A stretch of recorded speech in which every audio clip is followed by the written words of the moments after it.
Olá a todos. Hoje, então, estamos aqui para assistir a apresentação do Lucas. Ele vai fazer uma pequena apresentação dele mesmo. Ele é nosso aluno do PPGEB, mas trabalha com IA em outras áreas também. E hoje ele vai falar de aplicações na área de saúde.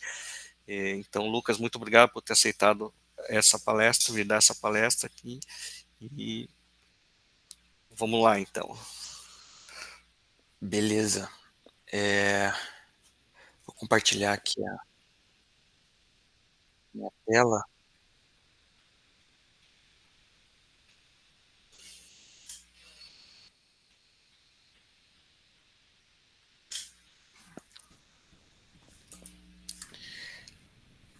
Todo mundo vendo? Acho que sim, né? Sim, tá vendo? Beleza. Então, o professor Gilson já deu uma introdução, né? Essa apresentação que eu montei aqui, eu pensei inicialmente em apresentar mais sobre o meu trabalho específico, mas aproveitei também a oportunidade para buscar aplicações gerais, né, da inteligência artificial na área de saúde, que é uma gama gigantesca, né, que a gente tem e está com um desenvolvimento exponencial, né. Então, eu fiz um apanhado geral rápido das principais aplicações e vou passar aqui rapidamente sobre elas. E uma introduçãozinha rápida sobre mim, né, sobre o meu background. Eu sou formado em engenharia de computação, formei na UTFPR mesmo, e eu entrei em contato com a área de saúde em um estágio, onde a gente desenvolvia lá numa startup que desenvolvia, o propósito era desenvolver eletrocardiógrafos que pudesse já integrar com a plataforma online e já fazia o upload para essa plataforma, integrava os dados com dados pessoais do paciente e também possibilitava, né, num aplicativo que o próprio paciente consultasse os resultados, assim como o médico responsável, né. E aí eu sempre tive um gosto pela área da saúde e para mim foi interessante ver, comecei a ver o potencial, né, da digitalização dos exames, integração dos dados, né, na plataforma e que são precursores, né, para a inteligência artificial. Hoje eu trabalho eh, na, na CNH, é um pouco longe da área da saúde, mas eu trabalho como engenheiro de machine learning. Meu propósito lá é gerar modelos de predição para falhas em máquinas agrícolas, né? Então a gente analisa o padrão de comportamento das máquinas que já falharam e para gerar modelos para prever falhas em novas máquinas, né? E aí disparar alertas para tomada de atitude antes, né, de preferência que a máquina falhe. De certa forma, isso tem uma semelhança, talvez, em análise de sobrevivência, né? Que é basicamente as máquinas, no caso, poderiam ser substituídas por pacientes e os componentes por órgãos analisados, né? Lógico que a gente tem uma maneira muito mais fácil de aferir as informações das máquinas, que os sensores já estão lá instalados, né? Mas, enfim. Começando aqui, então, a agenda rápida pelos tópicos, né? Falar um pouco sobre o que é a inteligência artificial, os motivadores e a adoção da IA na saúde, as aplicações, né, da IA na saúde, as técnicas aplicadas, eu vou falar também, as técnicas principais aplicadas, né, de inteligência artificial, desafios da implementação na IA, tópicos emergentes, que são o que está se desenvolvendo assim atualmente, né, nessa área, e as conclusão rápida também, né. Então o que é IA? Né, uma definição básica aqui, de acordo com o próprio ChatGPT, que é a se refere à simulação de processos de inteligência humana por sistemas de computador, né. Aí tem uma citação ali do Alan Turing, né, que é considerado o pai da computação, que são sistemas que agem como humanos. Ele até desenvolveu um teste, chamado teste de Turing, onde são feitas perguntas para o interlocutor que, na tentativa de determinar se aquele sistema com o qual se está, para o qual se está se fazendo a pergunta, sistema ou humano, é de fato um humano ou uma máquina, né. Hoje a gente tem o próprio ChatGPT e outras, LLMs, né, que são esses modelos de linguagem, já, passaram no teste de Turing, ou seja, eles não são distinguíveis com os humanos hoje através desse teste, então já está obsoleto o teste que ele desenvolveu lá atrás, né. Uma outra citação do John McCarthy, que é a ciência é a ciência e engenharia de fazer máquinas inteligentes, né, especialmente por programas de computador inteligentes. Há uma definição sobre o aprendizado de máquina, que nada mais é que é um sub-ramo, né, da inteligência artificial, que ela permite que os sistemas aprendam e melhorem com a experiência, né, com mais dados, sem serem explicitamente programados, né. Eu fazer uma revisão de software, por exemplo, para eu ter uma melhoria. No caso, através do aprendizado, de máquina, do o próprio sistema se ajusta com o feedback que ele recebe, né, das próprias, eh, inferências ou conclusões ou saídas que ele provê, para o sistema. Aí algumas situações um pouco mais, como é que pode dizer, apocalípticas, né, mas eu acho que embasa a alguns tópicos que a gente vai tratar aqui. A primeira é do Stephen Hawking, né, eu acho que não precisa muito de introdução sobre quem ele foi, e que é basicamente que o desenvolvimento da inteligência artificial completa, ele pode significar o fim da raça humana. Por quê? Porque é um processo, como eu falei, exponencial, que ele decola por conta própria e se redesenha, né, porque a gente tem esse esse conceito de aprendizado contínuo, né, e os humanos, porque a gente tem uma limitação biológica, né, a gente tem que dormir, a gente tem que comer, a gente precisa descansar, a gente tem uma limitação do quanto que a gente consegue aprender, né, quanto que a gente consegue armazenar no nosso cérebro. A gente não pode competir com tais sistemas, né. E aí, uma outra citação do Elon Musk, né, que ele afirma que está cada vez mais inclinado a pensar que deveria existir uma certa supervisão, né, em nível nacional, internacional, para garantir que a gente não ultrapasse certos limites, não dê muita liberdade ou muito autonomia, muito controle para esses tipos de inteligência artificial que a gente está desenvolvendo, para que aí ele até fala, queremos que estamos invocando o demônio, né, no sentido de que seria a nossa própria extinção, né, no caso, em certos casos ali que a gente vê de eh, um desenvolvimento desenfreado, né, da inteligência artificial. Aqui uma breve linha do tempo da inteligência artificial, de alguns marcos específicos, né? Aqui eu estou falando de algoritmos de IA mesmo, não de infraestrutura que permite o funcionamento de IA, nem mais de IA mesmo, sobre os algoritmos, né? Então, em 1950 teve lá o Alan Turing propôs o teste de Turing, já prevendo, né, com a lá na frente, com a visão que ele tinha de que as máquinas poderiam ter uma certa inteligência, né?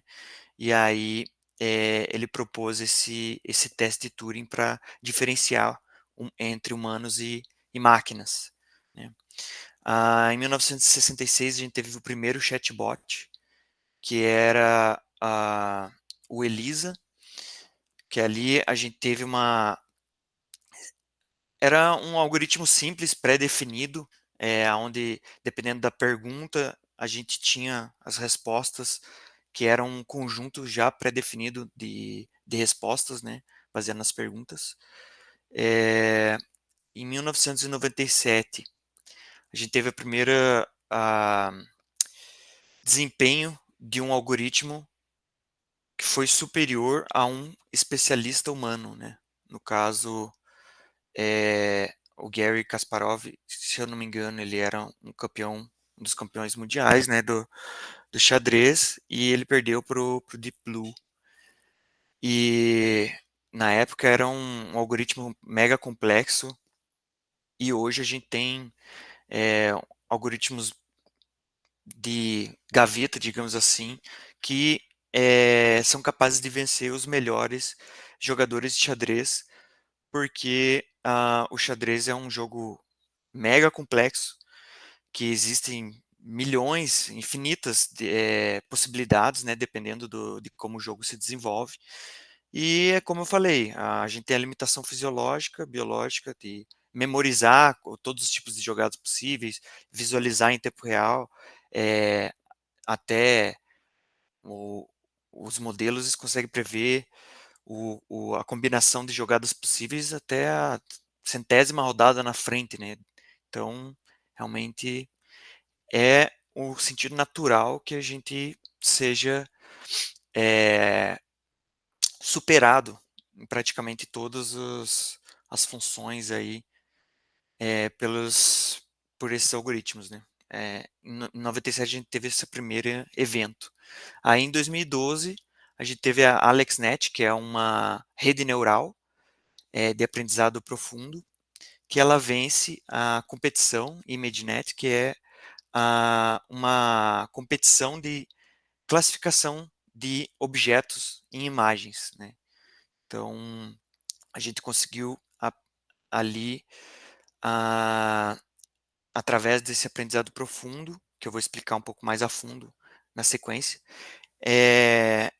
tarefas, sistemas que ainda eram especialistas, por exemplo, a AlexNet é treinada somente para identificar imagens, né, objetos de imagens, dentro de imagens, objetos específicos, inclusive, mas é uma tarefa mais complexa, né? Um pouco mais generalista. Tem que processar a imagem, identificar o objeto ali dentro de uma imagem. É muito mais complexo do que você ter ali por exemplo, indicar uma jogada dentro do jogo de xadrez que é um ambiente totalmente controlado, né? Onde eu consigo passar como inputs para o algoritmo a posição da peça, então eu consigo modelar muito melhor, né, o sistema para passar para o algoritmo ali, no caso do Deep Blue, né. Aí no AlexNet não, eu já tenho uma imagem que pode ter qualquer coisa, né, então é isso. Então, alguns motivadores e facilitadores para o advento na IA, da IA, né, da inteligência artificial na saúde, né, que eu coloquei ali como inevitabilidade do uso da IA. O primeiro ponto é que é um facilitador, que é a crescente disponibilidade, né, dos dados. Então, além de surgimento de novos exames, né,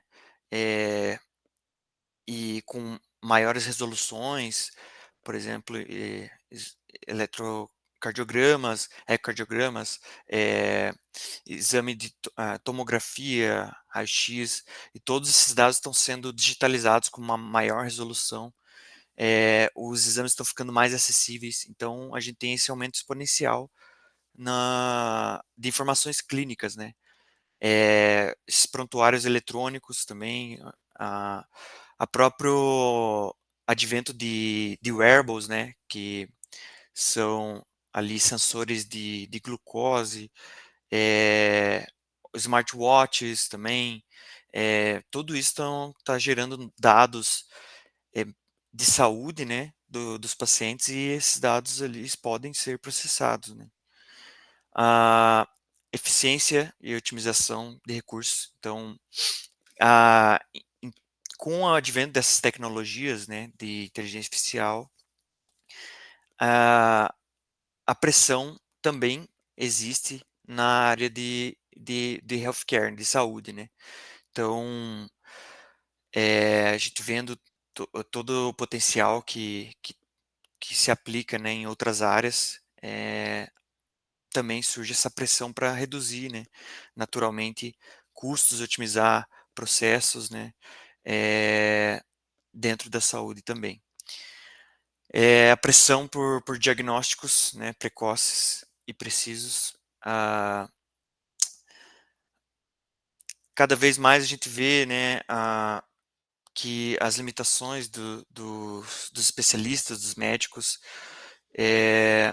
e assim, com a identificação, com vários modelos de IA que surgiram, que eu vou explicar um pouco mais para frente, a gente consegue melhorar e muito a a precisão e também a antecedência, né, da identificação de certas doenças, né.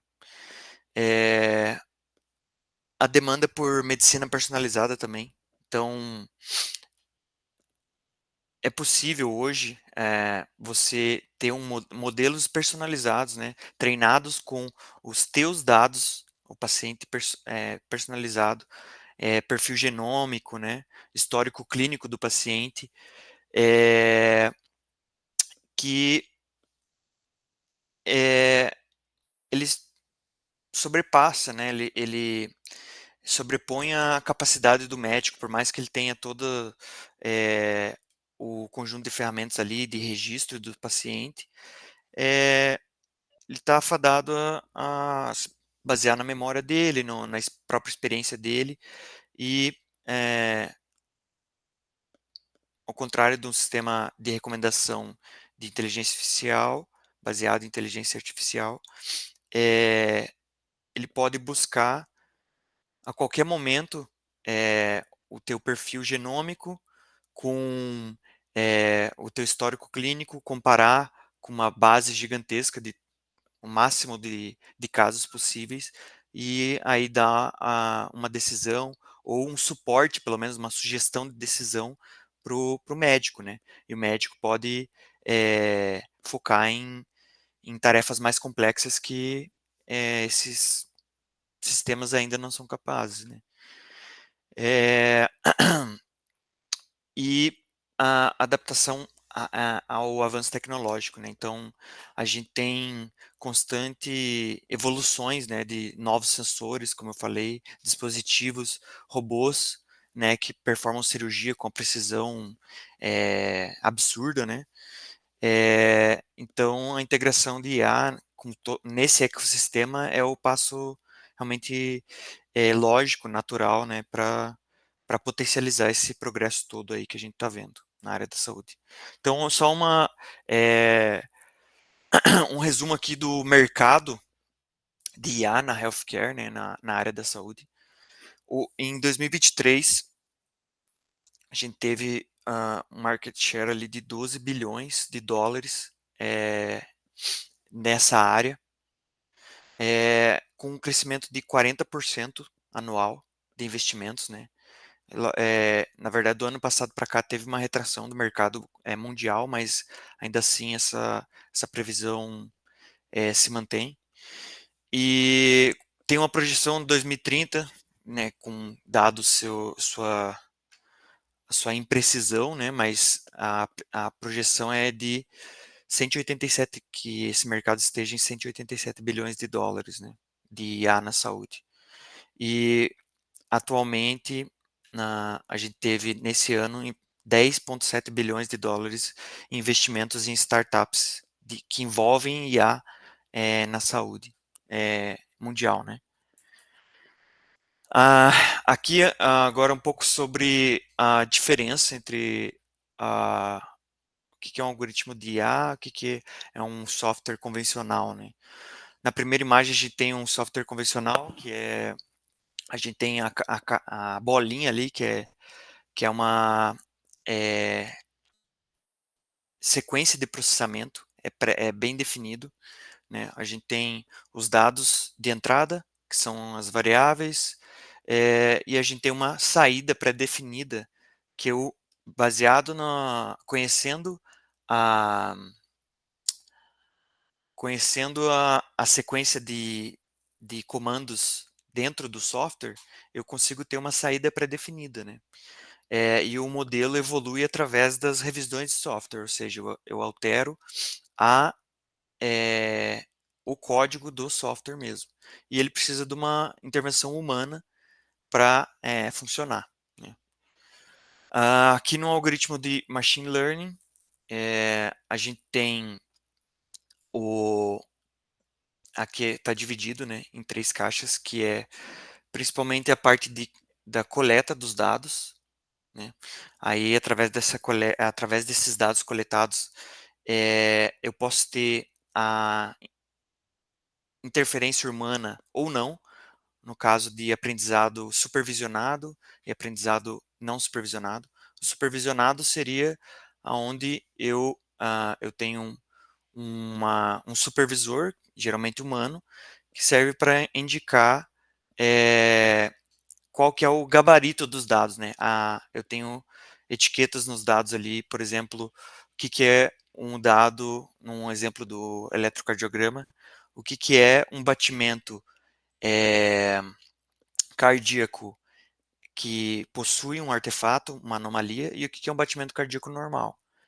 Agora, um aprendizado não supervisionado, a gente, através do agrupamento dos dados, a própria algoritmo faz essa clusterização, né, do que é em grupos, né, o que é um dado anômalo, o que é um dado, o que é um batimento normal, né, nesse caso.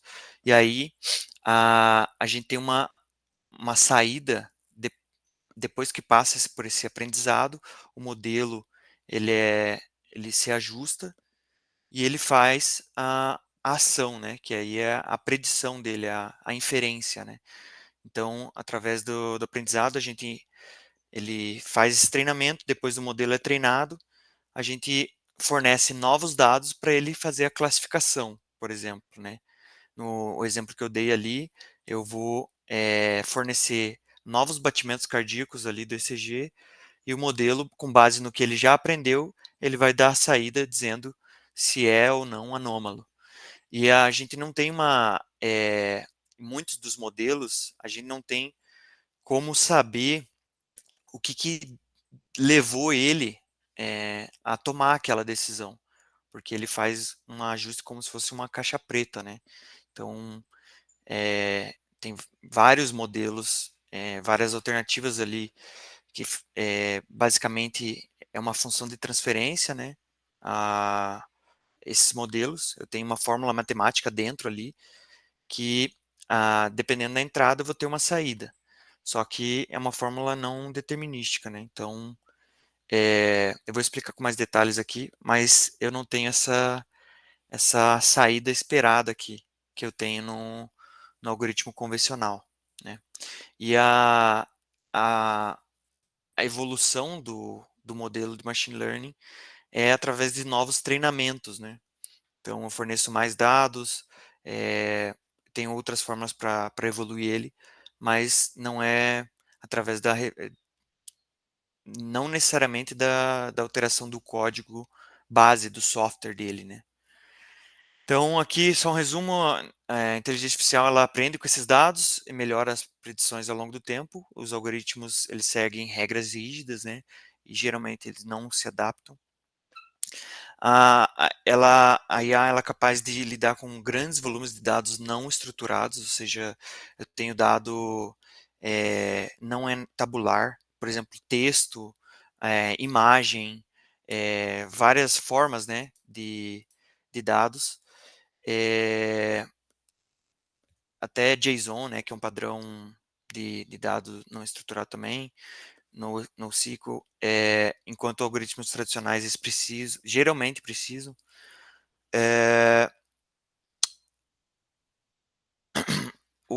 A IA utiliza esses métodos baseados em aprendizado, enquanto os convencionais são baseados em lógicas, né, em fórmulas matemáticas simples, determinísticas. E, como eu falei ali, a IA ela inclui reconhecimento de imagem, processamento de linguagem natural, que seria a linguagem falada, né, a linguagem com que os humanos se comunicam, né, enquanto os algoritmos convencionais eles são utilizados para tarefas repetitivas, né, e automatizáveis. Aqui um pouco mais sobre as técnicas de aprendizado de máquina. Aqui eu tenho o mais simples, seria uma regressão. Aqui é uma regressão linear, inclusive, então eu tenho os dados aqui, são esses pontos, e eu faço uma regressão, que é um método que analisa essa relação entre as variáveis, né? E aí eu consigo prever a probabilidade. Por exemplo, aqui é uma regressão bem simples, né? Então eu tenho uma linha de tendência aqui, eu posso executar isso até no Excel, mas tenho regressões mais multivariadas, que tem uma complexidade um pouco maior, né? Aqui, árvores de decisão, aqui eu tenho um modelo já de aprendizado que são baseados em características, né, dos dados. Aqui eu tenho essas características dos dados já pré-definidas, e aí eu tenho portões de decisão que indicam aqui daí a uma saída, né? Eu tenho um output aqui ou uma nova decisão aqui. E aí esse modelo ele funciona através do conhecimento especialista, né? Do médico ou do especialista de domínio, se for aplicado em outra área. E aí eu tenho esse sistema que toma a decisão baseado na percentagem na concentração dos dados, né, junto com limites determinísticos, né? Então é um conjunto dessas duas técnicas, né? Baseado na frequência dos dados e também em regras pré-determinadas aqui. Por exemplo, aqui se a idade é maior que 9,5, por exemplo. E redes neurais, que já é um modelo um pouco mais complexo, que a ideia é simular um funcionamento do cérebro humano, onde cada nó aqui representa um neurônio, né? E eles são utilizados para detectar padrões em grandes volumes de dados, né? Como imagens médicas, por exemplo, para prever diagnósticos. Então, aí aqui cada neurônio é similar a um ponto aqui na árvore de decisão, né?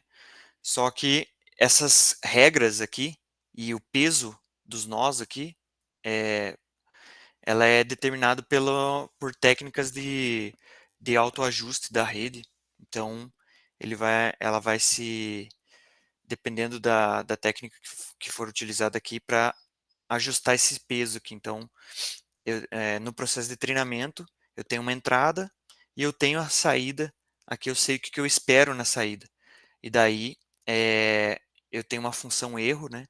Então, eu comparo a entrada com a saída esperada e daí eu ajusto os pesos aqui de acordo com o tamanho do erro, né, que eu tive em relação à saída esperada. E aí eu faço ajuste de todos os caminhos aqui dessa rede. Então, é assim que ele vai aprendendo, né? Aí aqui eu tenho técnicas de aprendizado profundo, né, o que é o famoso Deep Learning.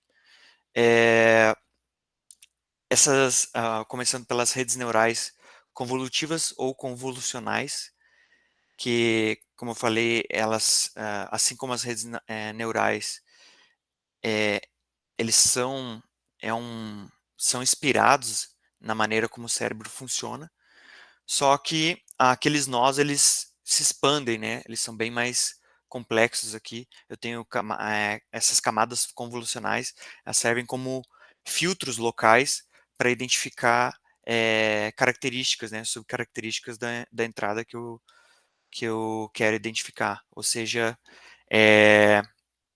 um exemplo aqui, né? Nessa imagem, essas esses feature maps aqui, essas camadas, elas acabam se especializando em identificar características específicas, por exemplo, do que é um robô. Eu, ela passou pelo processo de treinamento já, eu já alimentei ela com infinitas imagens do que é um robô, e aí a rede se autoajusta para cada pedaço aqui identificar características específicas do que ela aprendeu que é um robô, né? Então, ela funciona basicamente isso, né? Então, esses filtros, né, ou kernels, que são chamados, eles varrem a imagem, identificando esses padrões específicos, né, de textura, borda, forma, com várias camadas, e aí ela aprende esses padrões complexos, né? Então, através da identificação de cada característica aqui, eu vou gerando assim como se fosse um score, identificando aqui lá no fundo qual que é a probabilidade no final, probabilidade daquela imagem ser um robô, por exemplo, né? O NLP ele é basicamente uma área, né? De um conjunto de algoritmos de inteligência artificial que permite que o processamento e entendimento, né, de linguagem falada, né, da linguagem natural, por meio de técnicas estatísticas, modelos linguísticos, rede neural também é utilizado, aonde o sistema extrai o significado da palavra dentro de uma frase, dentro da oração, dentro do texto, e busca identificar, né, a intenção do usuário, até análise de sentimento, né, por exemplo, identificar qual que é se é um texto onde eu tenho uma reclamação, se o usuário que escreveu o texto estava insatisfeito só pela a maneira como ele escreveu, né? E os transformers, né?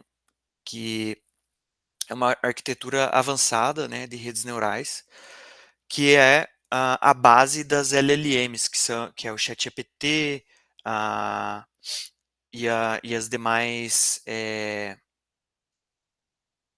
inteligências que a gente tem hoje que tem mais avançadas, são processos também, são modelos linguísticos similares ali dentro da área do NLP, mas eles têm um mecanismo que esse self-attention, que ele permite compreender com mais precisão o contexto global, né, da frase. Então, eles fornecem traduções mais fiéis, eles conseguem buscar dentro de artigos, dentro de bases, né, de dados, com maior coerência, né, maior fidelidade ao que realmente estava se buscando representar, né, em cada texto, em cada artigo, por exemplo. Aí, aqui, falar um pouco sobre a aplicação rápida desses algoritmos na área da saúde. Então, na área de imagens médicas, a gente tem especialmente técnicas de aprendizado profundo, né, são essas que eu falei, principalmente redes neurais, que acaba impulsionando, né, essa análise automatizada de exames médicos por imagens, né, que a gente tem radiografia, mamografia, tomografia. Em muitos dos casos já apresentados em papers, os algoritmos estão próximos ou já superaram o desempenho de especialistas humanos, né? oferecendo diagnósticos mais rápidos, né, do que humano, porque eles conseguem processar um book, né, vários conjuntos de imagens muito mais rapidamente, né.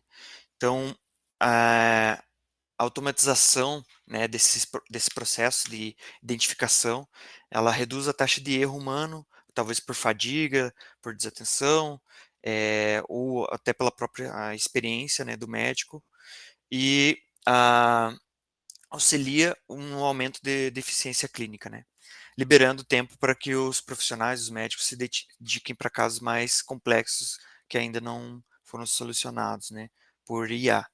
Eh, e aí também, eh, o advento, né, desses modelos, eles acabam expandindo o diagnóstico, né, de qualidade para regiões mais remotas, onde o médicos têm, assim, são menos acessíveis, né. Então, lógico que ainda assim precisaria de acesso à internet, provavelmente, né, mas isso é mais acredito que seja uma questão de tempo, né.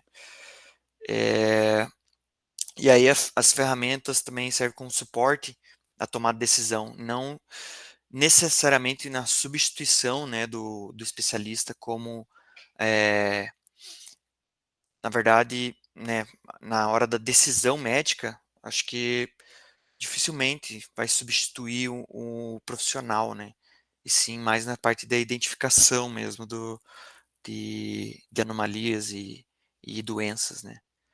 Aí aqui a gente tem alguns papers, né, de 2020, já são recentes, mas nem tanto, que na identificação de câncer de mama, identificação de câncer de pulmão, eh, outras radiografias de tórax, papiledema, para que é uma condição ocular, e pneumonia, né. Então, em todos esses artigos ali, a gente teve um nível similar, né, à precisão dos especialistas, né. Então, só para mostrar o potencial, né, que a gente tem aí para superar, né, a performance humana aí, em breve. Eh, uma outra aplicação é a medicina de precisão, a medicina personalizada e genômica, né, que seria, eh, aquela ideia de ter modelos personalizados de baseado onde o modelo ele busca todo o teu histórico, eh, já clínico, e também, eh, se o paciente tiver padrões, já ali os dados genômicos, né, e compara com os dados genômicos de larga escala, para fazer essa avaliação, né. Então, a possível identificação de uma doença rara, por exemplo, eh, ou doença genética, né. Então a gente tem essa análise acelerada, né, para grandes volumes de dados, como eu falei antes, né, que é aonde realmente a inteligência artificial brilha, né, que é nesse processamento gigantesco de dados, aprende com isso, e aí, pega o dado atual do paciente, com histórico clínico e os dados genômicos, por exemplo, compara, e numa velocidade muito maior, né, do que o médico poderia fazer. A previsão personalizada de risco também é mais ou menos nessa linha, para prever a suscetibilidade do paciente a doenças específicas, e também personalizar terapias de acordo com as características de cada paciente, né. Descoberta de biomarcadores genéticos, então ele auxilia também na identificação de mutações, né, e padrões genômicos.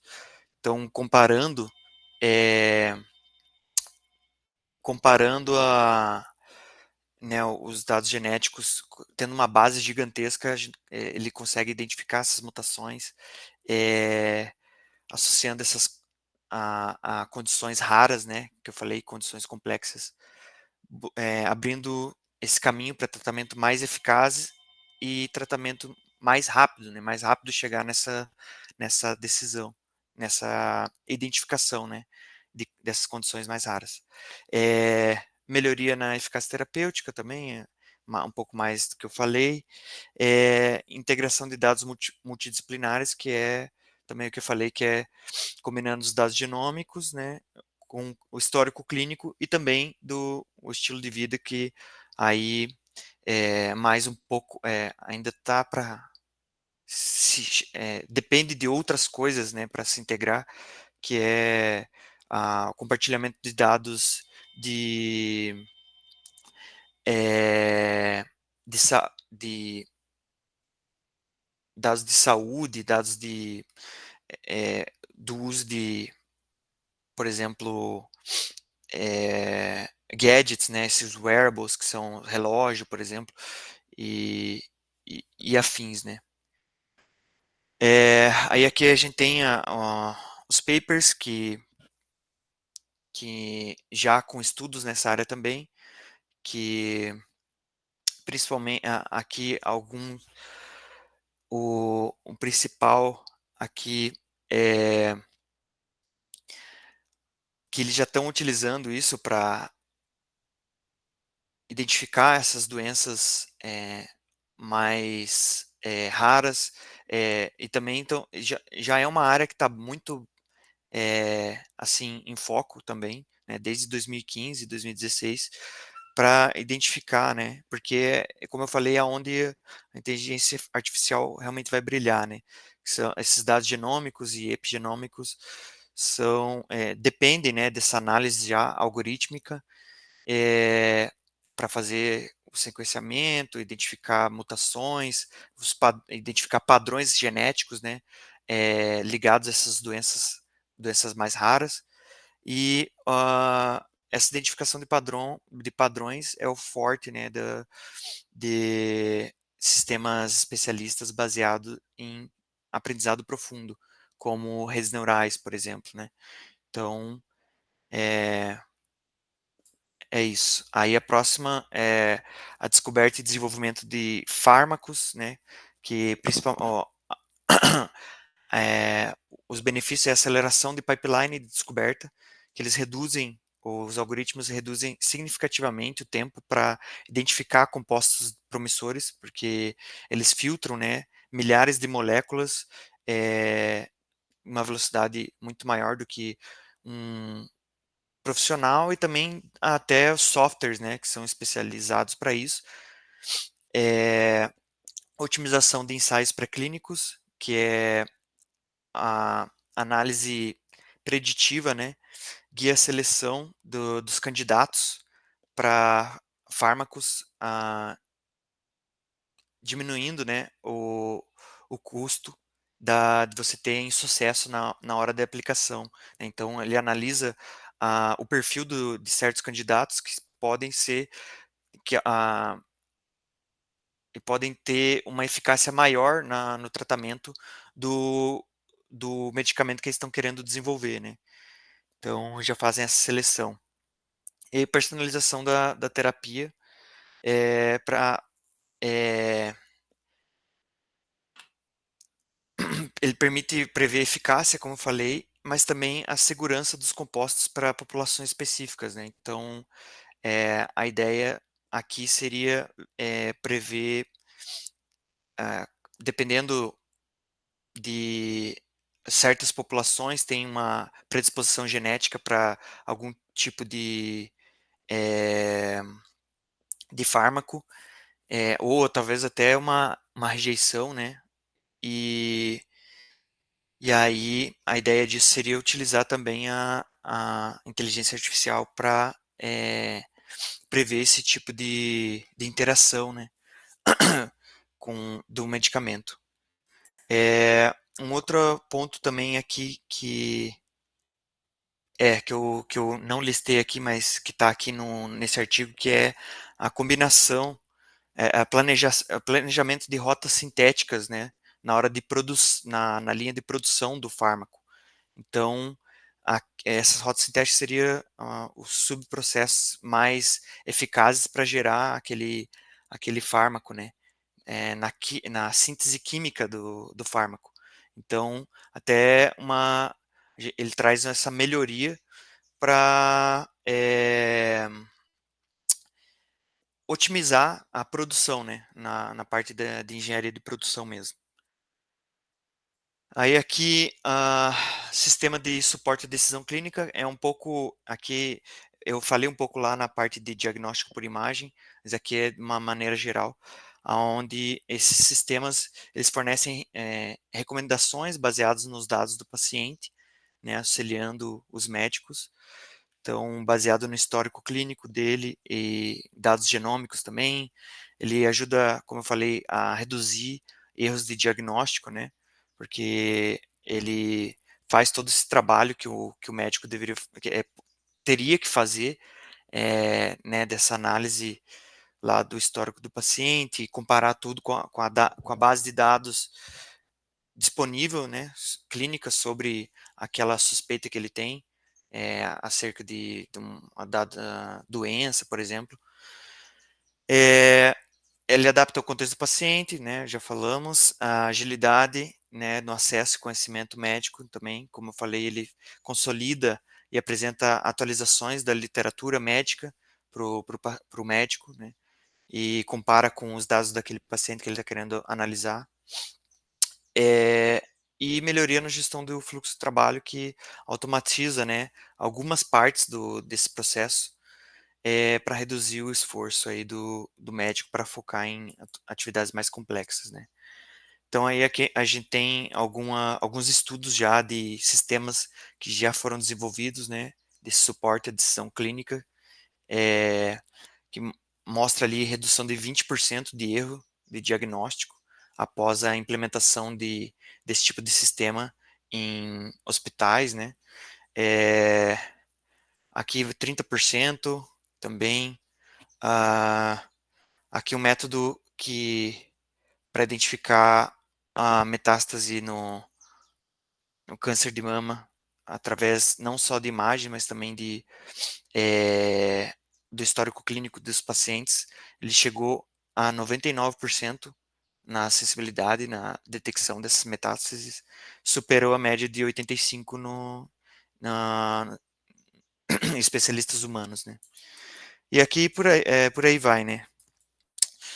Aí, monitoramento remoto de pacientes e wearables, né, que é o que eu já tinha mencionado também, que é a detecção precoce dessas complicações para algoritmos de IA que analisam esses dados de wearables em tempo real, por exemplo, dados de sensores de glucose, às vezes a pessoa está com um relógio ou um medidor de pressão, que também está enviando esses dados na nuvem, então tem uma boa parte de estudos já sendo desenvolvidos nessa área também, processamento de dados em tempo real, né, para você gerar esses alertas. Melhoria na aderência ao tratamento, né, então o médico vai lá, recomenda o tratamento para o paciente e você tem essas notificações que são enviadas pro celular do paciente, notificações inteligentes, que aumentam, né, a adesão, aprimorando essa eficácia, né, terapêutica. Redução de visitas hospitalares, no caso de você ter esse monitoramento contínuo para pacientes específicos, né, que já estão em observação. Você fazendo a indicação, né, para que a geração de alertas, né, desses pacientes que estão em monitoramento domiciliar, por exemplo, evita que o paciente tenha que ir toda vez no hospital para e limitando-se somente a casos que o próprio algoritmo indique, né, que seja um caso emergencial, né. Apoio à gestão de decisões a doenças crônicas, né, análise desses dados fisiológicos, como batimento cardíaco, glicemia, pressão arterial, que são, hoje, tem dispositivos, como eu falei, dispositivos wearables, né, que são esses dispositivos que o paciente usa no seu cotidiano. Ela vai aumentar, né, a precisão dos tratamentos.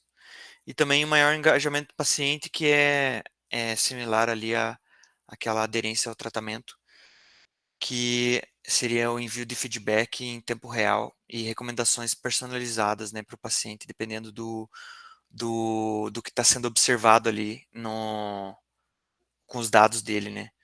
Então, um exemplo aqui que é, não é um caso tão crítico assim, mas eu, por exemplo, uso o meu relógio, né, e ele faz a comparação da saúde e do sono, ele gera um score em cima disso, e ele usa um algoritmo de aprendizado de máquina baseado nos dados de inúmeros clientes, já que também usam esse relógio, e aí ele gera um score e também gera recomendações para mim para melhorar a minha qualidade de sono. E aí ele leva em consideração a hora que eu fui dormir, como que estavam meus batimentos cardíacos durante o meu sono. Ele consegue identificar se eu estava no sono REM, no sono profundo, ou se eu tive episódios de apneia até, né? Que identifica pelo picos de eh, batimentos cardíacos junto com a oximetria, né, que é a concentração de oxigênio no sangue. Enfim, só um exemplo de aplicação prática mesmo, né. Aí aqui tem mais alguns artigos, aí alguns desafios, né, da aplicação de IA, né, nessa área, que é principalmente a privacidade e a segurança dos dados. Então, a conformidade com a LGPD, né, que é a Lei Geral de Proteção dos Dados, alinhamento com as normas da Anvisa também, a infraestrutura que é limitada, né, muitas instituições de saúde no Brasil, elas precisam de sistemas robustos, né, e seguros de TI, e também o isolamento, né, como muitas clínicas não têm essa integração, né, e hospitais também, eh, não tem essa integração dos dados entre diferentes níveis, né, que seria aumentaria muito mais, né, a disponibilidade dos dados, e também potencializaria de maneira exponencial a capacidade dos modelos, né. Então, porque quanto mais dados, maior vai ser o aprendizado, né, dos modelos, e maior vai ser a variabilidade dos dados, então cada vez mais melhoraria, né, a performance, né, dos modelos.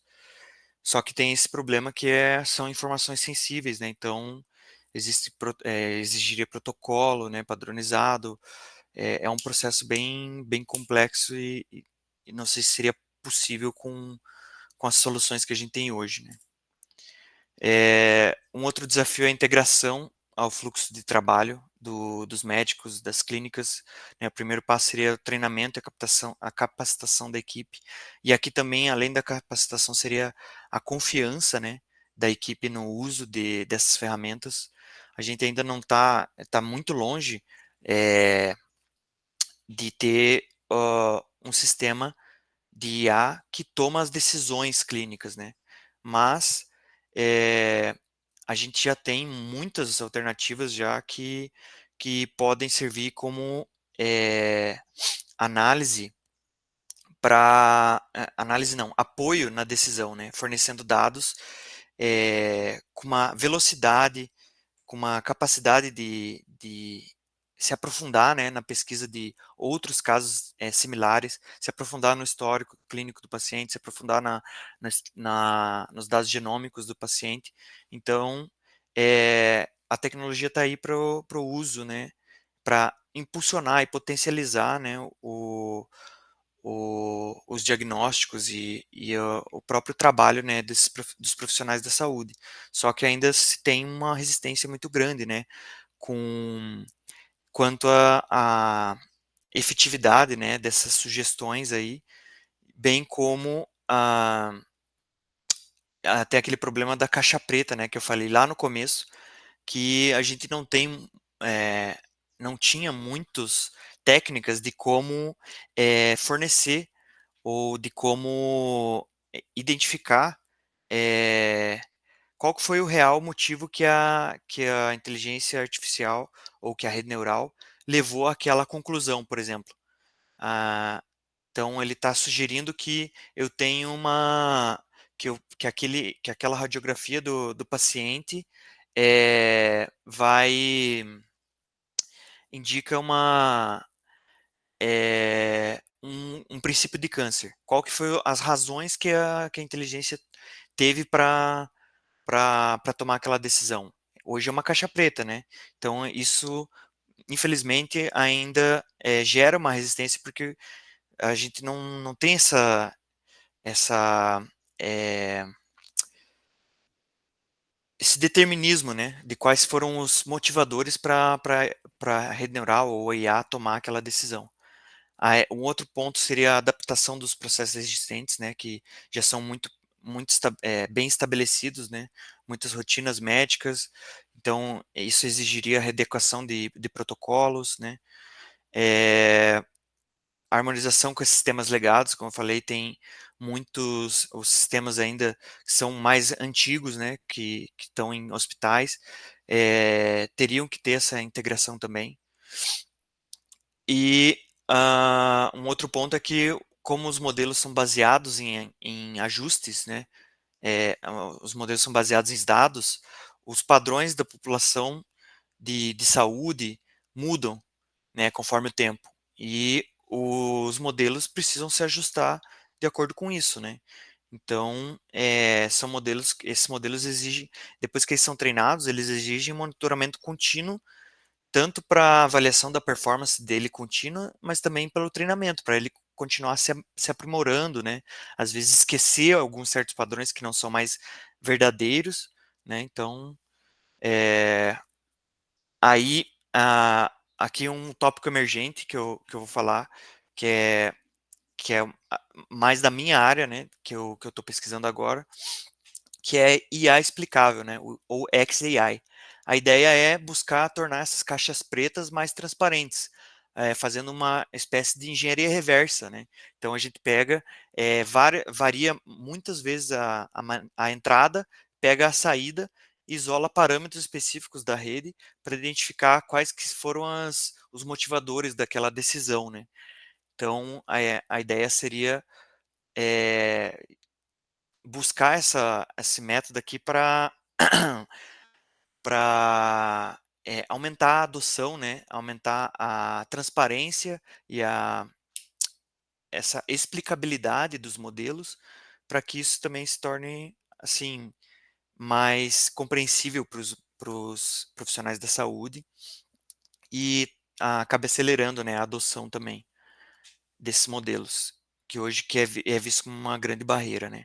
A conformidade regulatória, a responsabilidade, né, que é então como que esse modelo chega no diagnóstico ou recomendação, fica muito mais fácil avaliar a segurança, né, e cumprir requisitos normativos de software, mas também da Anvisa, né, e atribuir essas responsabilidades, né, qual o ponto de melhoria e tudo mais.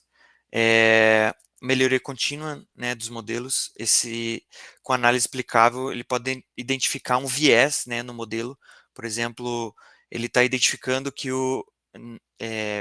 baseado num padrão específico dos dados que eu alimentei o modelo no processo de treinamento. Por exemplo, um padrão específico lá que por coincidência, numa onda de eletrocardiograma, coincidência a onda ST lá, ela tem um desnível, e isso indica, eu informei para o modelo que isso é é, é um CAD, né, que digamos que é uma isquemia, por exemplo. E aí, na verdade, tem outros parâmetros que indicam a isquemia, só que pela limitação dos dados que eu forneci para o meu modelo, ele identificou que esse é o padrão de isquemia. Então, usando o XAI, eu conseguiria identificar que realmente, ó, todos os padrões, todos os casos que o modelo indicou que eu tinha um artefato indicando isquemia, eu vi que ele aprendeu ele aprendeu de uma maneira errada, né, basicamente, porque, pela limitação dos meus dados, eu eu forneci, ele acabou, simplificando a identificação, né, e aí eu consigo identificar essa falha, esse viés, né, na classificação, e aprimoro a performance do modelo, né, com a ajuda do conhecimento do médico, né, então, porque o médico vai falar: "Não, a isquemia é identificada por tal e tal e tal, característica no ECG", né, um exemplo. E aí isso pode ser inserido como um peso, né, no modelo para melhorar a performance, né. E engajamento dos usuários que como eu falei, aumenta a aceitação, né, tendo essa eh, transparência de o que o modelo está pensando, digamos assim. Então, as decisões se tornam, assim, ele aumenta a adesão, né, do uso da tecnologia. Então, aqui tem alguns artigos falando sobre esse explainable machine learning, né, para uso clínico, né. Então, era isso, basicamente. Eu fiz mais um apanhado geral aqui sobre as técnicas, né, do uso. Espero que tenha sido útil. Se vocês tiverem alguma dúvida, né, eu estou disponível para aprofundar, né, em qualquer assunto. Ali tem os nomes dos artigos, se vocês também tiverem interesse em procurar mais, né. E como conclusão é basicamente, né, que a gente tá vivendo essa revolução da inteligência artificial em várias áreas, né, e o setor da saúde é uma área que realmente a inteligência artificial vai trazer, a gente pelo menos prevê que vai trazer muito mais bem do que mal, né? Ao contrário de algumas áreas que a inteligência artificial acaba dificultando a nossa vida, né? Por exemplo, a questão das redes sociais, né? Por exemplo. Então, assim, se tem é, um otimismo, né, bem forte assim para aplicação de IA na área da saúde, né. E é basicamente isso da minha parte aqui. Obrigado pela atenção, né. Lucas, obrigado pela palestra, bem abrangente. Vários desses tópicos aí, nós estamos conversando sobre esses tópicos aí. Você aprofundou vários dos tópicos que a gente só passou, inclusive essa sua pesquisa da parte de explicar, né? De abrir a caixa preta, acho que é uma preocupação geral na comunidade e também eu acho que até para o leigo, né? Como é que chega a essa decisão, né? Então acho interessante. Não sei, alguém tem alguma pergunta?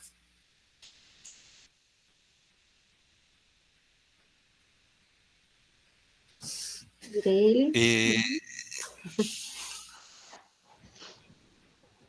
Ó, como o Gilson falou, essa é uma questão bem importante, né, da IA, principalmente na saúde, e a gente comenta bastante que é um medo dos médicos, né, utilizar e serem substituídos, assim como os professores também tinham isso no início, né, mas eu acho que isso está vindo como uma ferramenta de auxílio, não deve ser Exato. usada sem medir as consequências e nem deve ser 100% confiável, né?